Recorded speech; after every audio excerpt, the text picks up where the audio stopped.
everybody! I've received so many questions about my military experience and just general knowledge questions about the military that I figured I'd do a video on my top 5 questions that I've received in the past few weeks. If you have any other questions about the military, you can either leave me in the comments below or you can tweet me them on Twitter. You'll get a more instant response on Twitter, but I'll also make another video soon with any general questions that you guys have about the military. But without further ado, here are my top 5 questions about my military experience.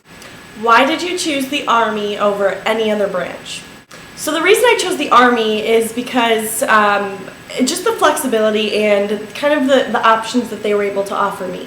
My goal as a kid was to become a naval nurse. That's what I wanted to do. And I went to talk to Navy recruiters. That was my first place I went. And I just didn't get a good feeling from them. It just didn't seem like the right fit for me, and it may be the right fit for someone else. But when I talked to Army National Guard recruiters, I just got a different feeling and it felt good. And they were able to answer all the questions that I had. They were able to get me the job that I wanted, which was a huge thing because not every branch of the military can guarantee a job that someone wants. So that's one of the reasons why I ended up with the Army National Guard, because they were able to guarantee me what I wanted, and I basically was able to kind of negotiate the things that I wanted out of my career into my contract, which was really good. What is the difference between active duty and the reserves? So there's a huge difference between active duty and reserves, and I feel like people don't really understand the military and they think it's just one big, huge thing. So every branch of the military, whether it's Army, Navy, Coast Guard, Marines, every branch has some sort of reserve component to it. And the reserve component is just a 1 week in a month part-time commitment. So the Army, which is the branch that I obviously chose, has 2 different components for the reserves. The first component is the National Guard, and the second component is the Army Reserves. I talk about them a lot. They're kind of similar, so I lump them together just for general knowledge sake, but there's a huge difference between the Army Reserves and the National Guard. The biggest difference is, say there's a hurricane or flooding or anything like that, well, the National Guard gets called up and helps out stateside with any missions that need to be done in the United States, and they also get deployed overseas. So there's kind of this weird connotation that the National Guard is not a branch of the Army, but they really are. I wear an Army uniform. I went to basic training with everyone else that's in the Army, and it's all one fight. We all work together and we deploy together if we go overseas. So we're all basically one big branch.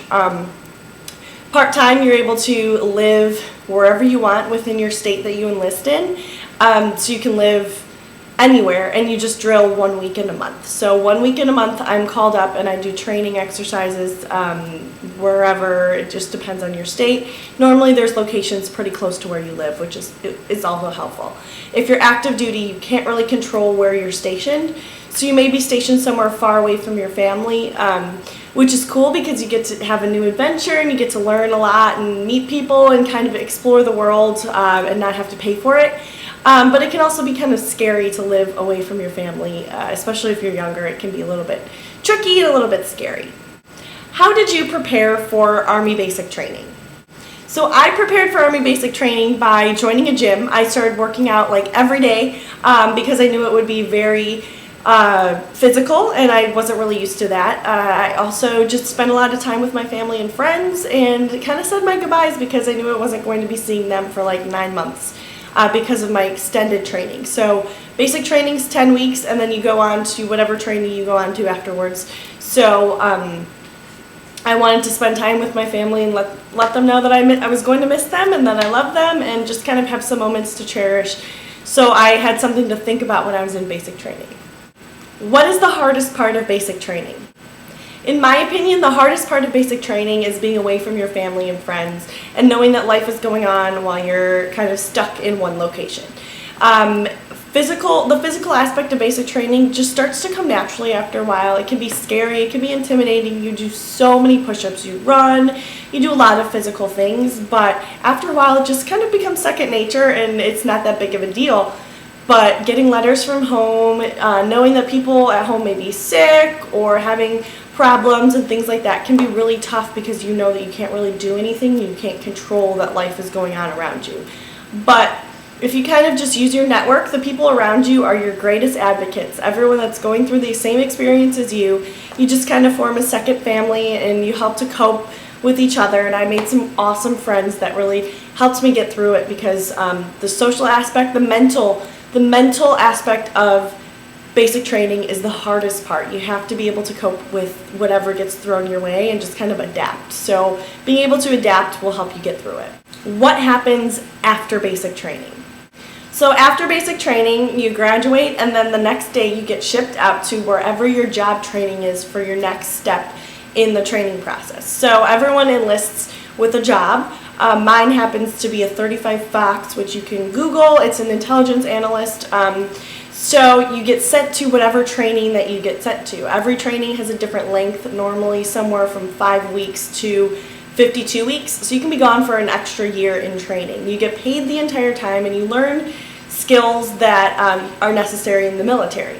These job schools are normally also for college credits, so you can get some good credits out of it, sometimes even an entire associate's degree. It just depends on the length. You can have anything from a mechanic school to intelligence school to communications, media. There's so many different options and a lot of things that transfer into skills that you can use in the job market at a later date, which is really good. All the training is accredited and you learn so much. I had so much fun in training and really was able to take a lot of skills that I use currently in my current workplace, which is completely different from what I'm trained to do, but still you can kind of transfer some of the skills and the things that you learn, which is really good. So those are the top 5 questions. If you have any other questions, feel free to let me know in the comments below, or you can tweet them to me on Twitter, and then I will make another video soon answering any additional questions. I love getting these questions because the military is something that obviously I'm super passionate about, so I want to be able to answer anyone's questions or anything that they have concerns about. I hope everybody enjoyed this video and have a great day.